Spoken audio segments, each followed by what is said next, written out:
What's up everybody, back at it again with another Magnum Quest video, and in this one I'll be updating my overall tier list. This takes everything into account, so PVE, bosses included, and PvP. I think the last one was back in September, so it's been a while and was definitely missing a lot of the recent heroes. Wasting no more time, let's get it. Okay, so one quick thing to note is they did just announce a new Divinity hero, which is Revna. They also released her skills. But honestly, with how Sir and Kados are, I don't even really need to test her. I'm sure she's going to be super strong, at least S tier, maybe OP. Now, I did do two videos already, part 1 and 2, but that was dealing with the chapter adventure, early, mid, and late game ranking, with a lot of info and detailed breakdowns. So part 1 will be clickable at the end of this video, and I'll also have those tier list images with links in the video description if you're interested.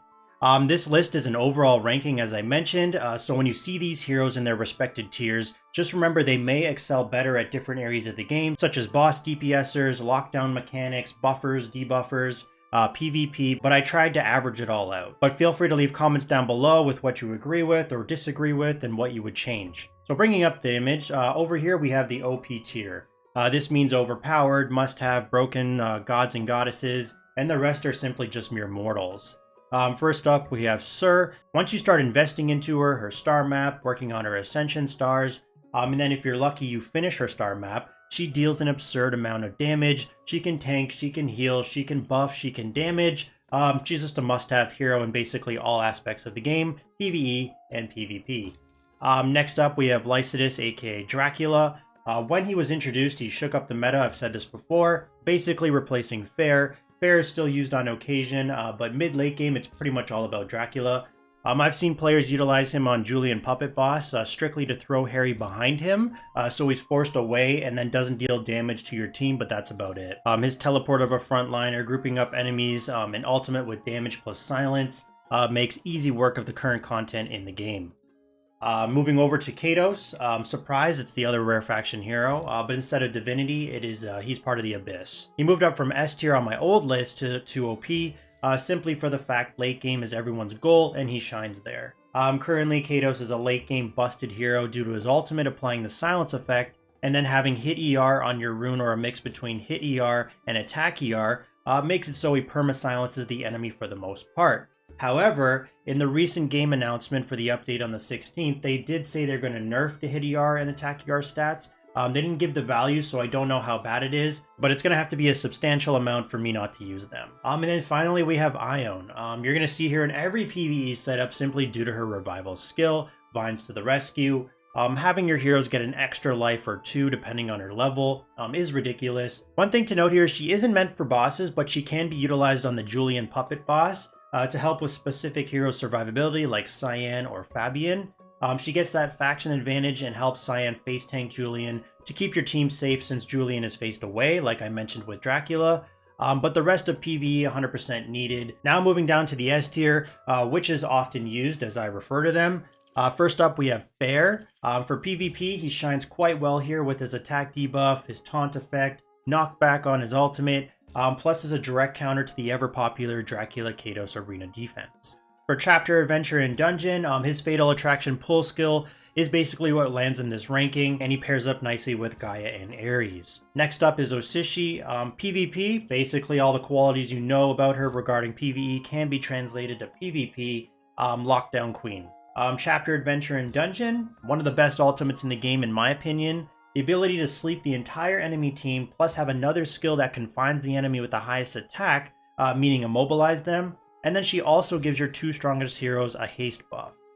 She's just all around crazy good. The only reason I don't have her in the OP tier is because she's not needed all the time and varies depending on the enemy's setup, such as when it favors raw DPS over CC. Moving over to Harry, he dropped from S+ tier, which is basically OP on this one, from my old list, but it has a lot to do with the actual meaning of the tier. The reason for the drop is I don't think he's as necessary as I thought outside bosses.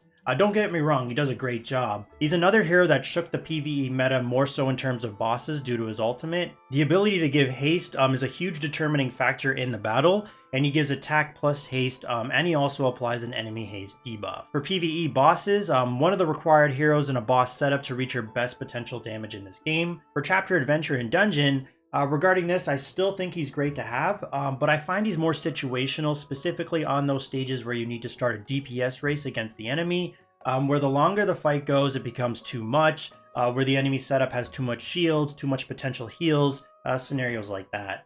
Moving over to Fi. So for PvP, he's used a lot simply due to the fact of his haste and energy at the beginning of the fight with his skill Scurry. And then for PvE, for bosses, he's not really recommended for general boss use, but he serves a purpose on specific bosses, such as the puppet boss Julian with his faction damage advantage buff. And then for chapter, adventure, and dungeon, his main shining aspect in PvE, just like PvP, is due to that skill Scurry, which gives that haste plus energy buff.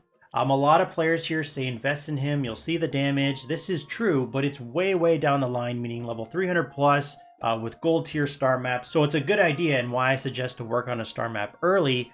For faction dungeon, he's a staple hero. One of the forest faction's top DPS alongside Cyan and Fabian. Fi is going to be the more favorable choice. Moving over to Ekra for PvP. She's a strong contender here paired up with Cinia to utilize more AoE damage, and the heal block effect is great for versing those enemy Sirs. And then for PvE regarding bosses, but she mostly works with that faction damage advantage buff, like on the Ricker's puppet boss, and then that's going to make her put up some really good numbers. And then her late game cheese mechanics, meaning when versing high leveled enemies, her protege skill steals one of their attack and does busted damage. Then moving over to Issy, we have for PvP, I don't think I see her too often. I could be wrong because I'm not really good in PvP. And then for PvE, for bosses, one of the top boss DPSers in the game, even though her skill kit is built around AoE, some of the top damage on the guild boss Frostpeak, most of it has to do with the wild heroes having faction advantage damage buff over forest, which is what that boss faction has. For chapter, adventure, and dungeon, she's a solid pick because of the AoE DPS mentioned and provides unique utility and support. For the faction dungeon, she's a staple hero. I would recommend part of the core 5 as ranged heroes is something wild heroes lack. But I think she has potential to even move up to the OP tier next time I update the tier list. Now we have Wyndon. For PvE bosses, with investment, he can put up some great numbers, has a lot of self buffs, which makes optimizing for him easier. For chapter, adventure, and dungeon, lots of fun being able to use 3+ ultimates off in a row, and a solid pick for pushing. The trick is to having Cinia in the corner pocket with Wyndon in the middle. Then I run with Dracula and Alden, so when Alden is teleported, there's no one around Cinia but Wyndon, so that's going to be giving him all the energy from her ultimate. For Faction Dungeon, as another staple hero, forms part of your typical backline with Cinia plus Ekra. Moving over to Ares, I think I had him S+ in my old tier list, so OP tier, but things change as the game continues, and I feel he's now better suited as S tier. The main reasoning is he's not as needed as everyone, myself included, thought. For PvP, he works great for the mid stages of PvP. Early, not so much because he needs that level 201 for survivability. So for PvE bosses, he's most likely going to be a lot of players' top boss DPSer for quite some time due to how much they invested into him. He works great on the guild boss Frostpeak, being a wild hero with that faction advantage damage buff. For chapter, adventure, and dungeon, he's a great hero for mid game, which I consider around chapter 16 to 26. Early, you won't get much use out of him simply because he dies too fast. It's one of the fastest ways and most efficient for progression to the late game, where it's all your heroes supporting Ares. For Faction Dungeon, he's a staple hero. Due to the lack of CC crowd control wild heroes have available, he is much needed due to that CC immunity he has. Moving down to Durla, PvP, very solid, especially paired with Cinia. A lot of the intelligence DPS pair well with Cinia, because they all have slow energy buildup for the most part. If you can get one of her ultimates off early, the fight usually swings in your favor for the win. For PvE, you have bosses. Recommended mostly for the Wyndon puppet boss due to the faction advantage damage buff. Chapter, adventure, and dungeon works well as a situational pick alongside Ares, as he can buy the time needed for her ultimate, or part of the Wyndon setup, but instead of Wyndon, you're going to be using Durla. Faction Dungeon, staple hero, Shadow's core DPS, you're going to need her plain and simple. All heroes are basically supporting her. And then finally, Cinia, the other top support in the game alongside Harry, works in all aspects of the game. PvP, PvE, all have the same reasoning. She's an energy and attack buffer, makes many of the top setups, and without her, it's not nearly as effective. Her main use is basically an energy battery for your heroes. Moving down to the A tier, or situational as I refer to them. Starting off with Alden, he has his uses in PvP. I just find him to be too much of a random gamble, especially if paired up with Dracula, as it's based off where he's teleported. He doesn't have the luxury of Kados hitting everyone with his silence no matter his positioning. Some of the best crowd control with his ultimate AoE freeze effect, plus it also triggers when he dies and then he's resurrected. Next up is Naomi. She dropped from S tier on my old list to now A tier. I surprisingly haven't used her as much as I did on my main account when leveling up my others. She serves as a purpose on bosses for her heals and team buffs, specifically other wild heroes.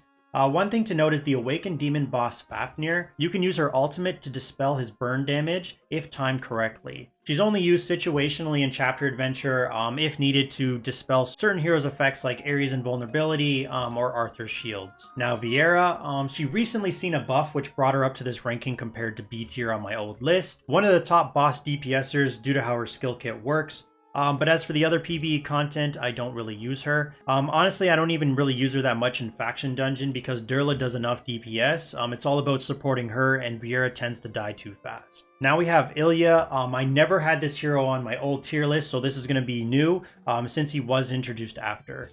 Top tier choice for PvP due to his enemy disruption, but he synergizes really well in the Faction Dungeon with Lillian helping me progress.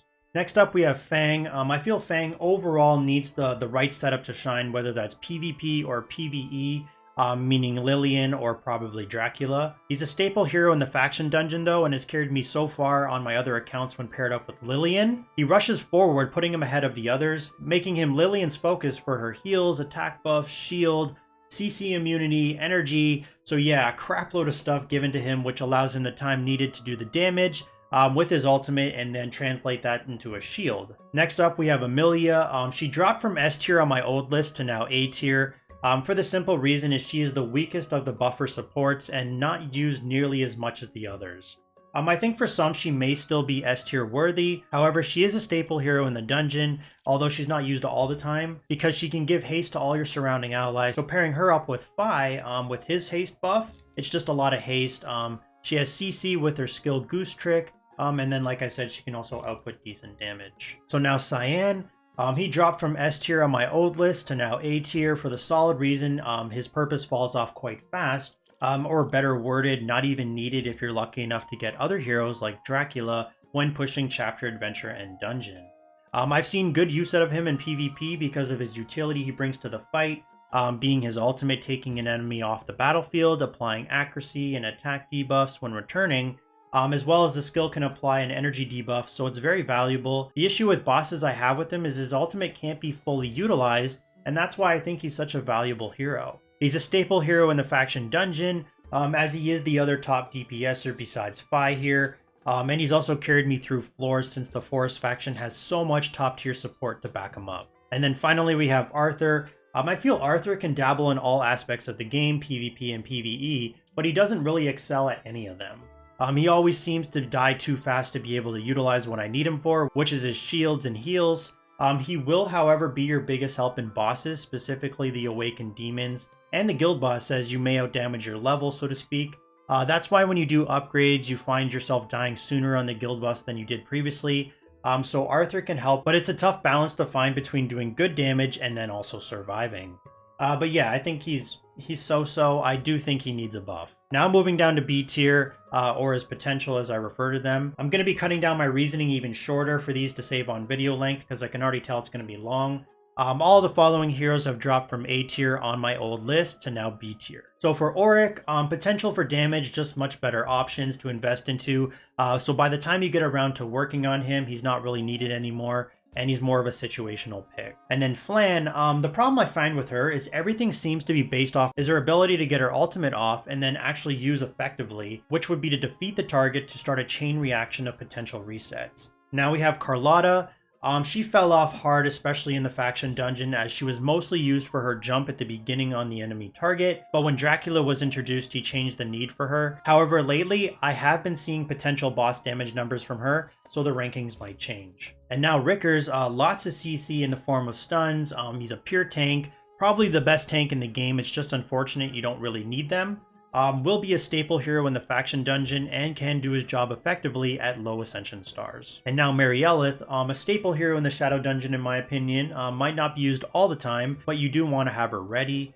Very good control hero with silence effects, bewitch effect, attack debuffs, energy debuff. She's great for supporting Durla, but really that's all I ever used her for at this very moment. And then for Sorsha, her damage is very low. It's one of those things in the game where the enemy Sorsha is just so much better than your hero when you use them. It's the same idea with Carlotta.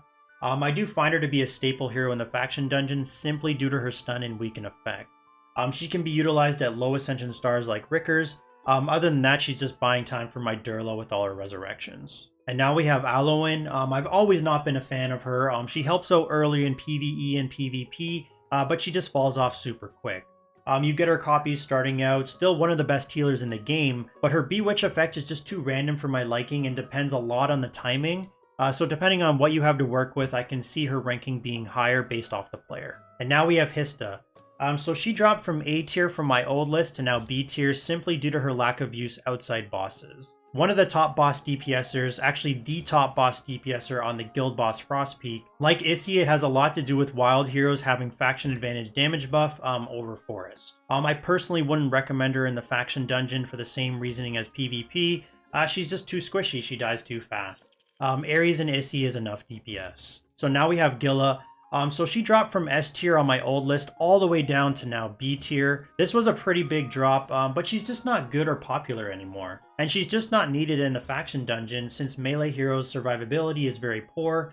And all you really need, like I mentioned, is Ares and Issy. Now we have Julian, so he did stay in the same ranking. He did get a buff to be more tanky, but that's all he is. I use in faction dungeon to be a sponge to buy my Durla the time she needs to continue getting ultimates off. However, he does have a defense debuffer, so he could be utilized situationally on bosses, given your hero roster options. Now we have Lillian. I never had this hero on my old tier list since she was introduced after. This is a hero I did have a bit of trouble ranking. I think she does have potential for A tier, but right now I've only utilized her in faction dungeon.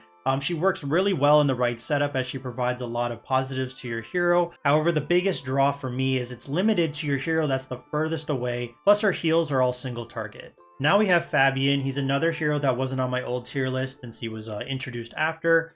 His damage is there, but his survivability is not. You can tell me just put dodge stats on his rune, but then his damage suffers, and all I really want him for is damage, so I won't do that, and I think that's a flaw if that's needed to make him survive. I do think he serves a purpose in PvP because he can ignore all defense when he builds his stacks up. So he can cut through frontliners, usually tanks pretty quick. One of the top boss DPSers shines more so on the Julian Puppet boss due to the faction advantage damage buff, but I have seen him do well on the guild boss Frostpeak. However, the rest of PvE, I would probably not use him. I personally haven't had any luck with him. He just dies too fast, even in faction dungeon with Ion trying to keep him alive. And finally, we're almost done, moving down to the C tier, or rarely used as I refer to them. All these heroes I think need a buff to make more viable. So the first one is Xander. Everybody talks about Xander, hashtag buff Xander. No one utilizes him by choice. His damage is mediocre, his poisons don't do enough, so yeah, he needs something. The rest of the heroes seen here actually dropped from B tier on my old list to now C tier. So first we have Gus. He is used frequently for the Puppet War build due to the faction advantage damage buff, plus seeing how you do better against Bill with intel heroes. But A, this could change in future Puppet Wars, and then B, is that enough to invest into him? Personally for me, it's not a chance. I'm not going to invest into him. There's just way too many other heroes that take priority. He works best, I feel, as single target. And then we have Bill. I feel before Ilya was introduced into the game, he was a solid pick for Faction Dungeon due to Arthur's incapability to survive being a tank, but Ilya is just far better in my opinion. Plus Ilya also has a similar ability with his charge knockback, and then it just basically replaced him. He might qualify as B tier, but for me I think he's C tier. Now we have Monroe. So there's far better options for frontliners, so no one at this very moment knows his true potential, and I feel safer leaving him here at this ranking.